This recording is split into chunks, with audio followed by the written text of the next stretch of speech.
Uh, my next question is to Greame.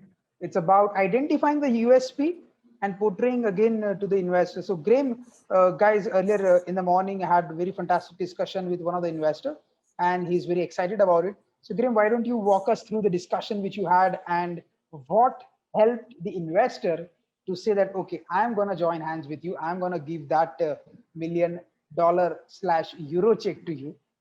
So how was the So, discussion? We want to know the real story. What what helped you to what, secure that funding? so yeah, what is really always good is hearing the entrepreneurs' war stories. You know, how was the battle? And there's always a lot of bruises. It's always hard. So, in my experience, I've done this a lot. I've had a lot of successes over the years, and what I've found is it's so important to get that unique selling proposition described so sharply and clearly that the investor or your audience, your customer even, understands it in a heartbeat. And that is actually what the whole point of the communication is about. So I spend an inordinate amount of time honing my pitch decks, reducing and eliminating words wherever possible, to the point where, I mean, I was given some rules about 10 years ago by somebody here in Silicon Valley, which was, you know, at the most, your pitch deck should only have, at the most, you know, maybe 5 to 7 sentences. At the most, no more than 7 words to a sentence. And I use that as a hard rule. And the amount of work that goes into reducing your sentences. But what happens at the other end of it is that when you describe your technology, people, it's obvious, like it's instant. And then you're building on the shoulders of this. So I'll just go back a little bit. When we were developing one of the first generations of cloud computing, you know, I was pioneering the space back in 1995. And we got recognized in 2008 as being one of the leading cloud startups in Silicon Valley. Cloud computing, the term hadn't been defined. I was using it. Nobody else was. We even dominated that namespace on the internet. You looked up cloud computing, it would come to us, but nobody was searching on it.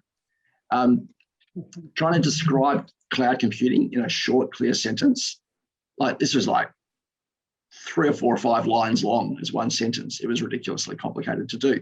Then the term was created and everybody understood it. We could just use the word cloud computing and people got that in step. When we moved into cybersecurity, condensing that problem into half a sentence, you know, I could describe the problem in literally 4 words. What do? We stop your bank account being hacked. So got it. You got an emotional reaction. It's relevant. It's personal. It's so simple, and anybody can requote you easily, right? That was a huge success factor for us. So when you're speaking to people, then it's identifiable, that they understand the problem, they can see it straight away. So articulating this USP, when you're an entrepreneur and you're inventing and creating and you're innovating new things, getting into a very digestible form where you immediately are relevant and you're earning the right to then elaborate. If you can describe it in half a sentence, someone will say, oh, how do you do, I stop your bank account being hacked. How do you do that? Fantastic. You've just earned the right to talk for the next 2 minutes, Right. which earns you the right to talk for the next 15 minutes, which earns you the right to have a proper sit-down meeting and an investor pitch. So I'll just move forward to where we were today, which was kind of really exciting. So we created this technology which creates passwordless authentication onto any website. And, describing that was a bit of a mouthful. We ended up distilling it down to 3 words: passwordless web authentication. We did this in December, and in January, an industry analyst coined the term passwordless web authentication and described it as actually this year they say will be a $35 billion industry growing at 30% per annum for the next 10 years, which is incredible. So this is now suddenly a thing.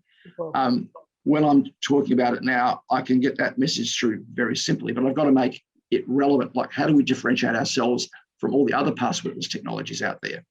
Well, very simple. We are only relevant to web. Okay, how like, so what's your differentiation? I've got to find a really hard, tangible way of describing this in half a sentence. It is, we are 10 to 100 times simpler and faster to deploy. So what? How can that be?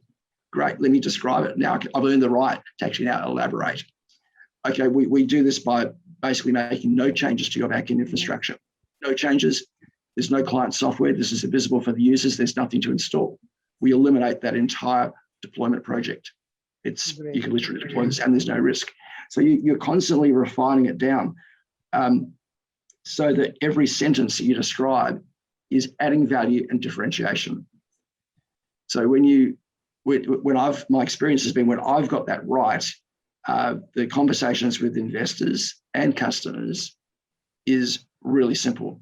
It can be over literally in a couple of minutes and everyone's on the same page. Conversation this morning, we had an introduction to a gentleman in Europe.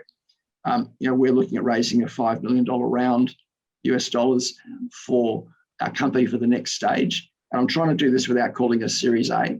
I want the Series A to be a fairly big one.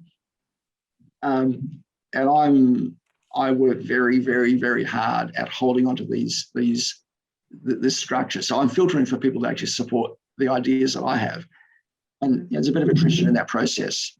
The guy that we just finished the meeting with just before this call now said to me, yeah, he'd like to take the whole round personally, 5 million, and he'll put in 5 million euros, which is like, so that's about 6 million US dollars, which is like, and he told me the percentage he wants, and he'll get through the due diligence in the next 2 weeks.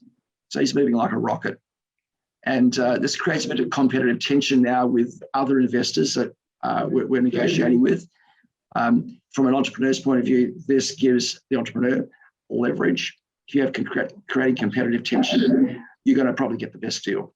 It's the easiest way to negotiate is to have other choices. So it's been an exciting morning. I'm thrilled, and I really like this guy. He actually has already invested in our space, specifically our space, so he understands it. He saw our angle. He understood straight away why we're different and why we have an edge over the others in this space of passwordless authentication. Excellent. So from Greame, we can understand that pitching short, concise statements to the investor is so important because that gets them to hook. And then once they are hooked, you can again buy 2 more minutes. Then you again pitch 3-word statement. You again hook them for next 2 minutes. And that way, basically, you grab their attention and make them involved and interesting about your story. And then that will help you, of course, in your negotiation, and choosing the right investor will always help you. Greame, what's the importance of having patent as well? I was going to say, if I'd done my job well, then I would have said all that in 1 minute, not 5. Great. Greame, tell me about the importance of patents. Did that help in the negotiation or the valuation a bit? Patents for us have been hugely valuable. We were always doing really clever innovation. And it was when we, and I, at the time, I always invest 100% of what I have into the next thing I'm doing. It's a story like Elon Musk, except I haven't got to the rocket ships yet. I really admire the guy. He invests 100% of what he has into his projects.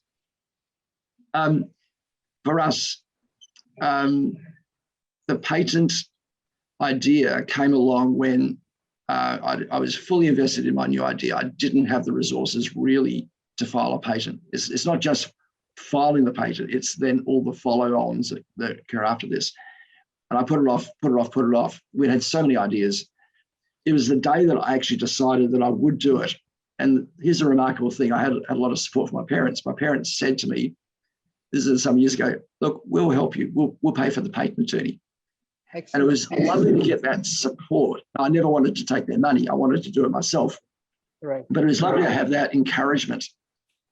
That actually gave me the encouragement to negotiate with my patent attorney to help reduce the price, delay the payment terms. The moment we filed it, oh my God, all the investors lit up. It's like, oh, you must be doing something really innovative. We always were. But filing the patent demonstrated to the investors that we could really fine-tune our unique selling point and articulate it in immense clarity. And look, my hat goes off to the guys that actually write the patents. We employed a patent attorney, and the work that he did was incredible. You want to do this so you do it properly, or you're wasting your money and your time. So engage a proper patent attorney. But when we filed that, it's like the investment just happened. Great. And I've had no hesitation continuing to invest a significant proportion of the money we've raised back into developing and refining and expanding the patents.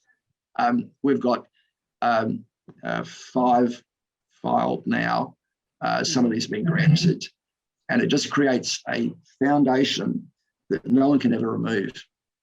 You've always got that. Absolutely. Great. Thank you so much, Greame, for bringing the point home. Having patent not only stops the competition, but also it attracts so many investors. And because see, investor at the end of the day, they want to have their money secure. The moment they see that, okay, these guys know the value of patent, they have filed the patent, they have taken actually that step of investing into protection of the core idea of their startup company. That's the more time they start realizing how important this idea is to the team, and the efforts which the team is putting into. And that's how they end up putting more and more money into the company as well. So it's a great instrument, Greame. I'll just have to come back to you afterwards, if you allow me to. Yep. Thank you so much.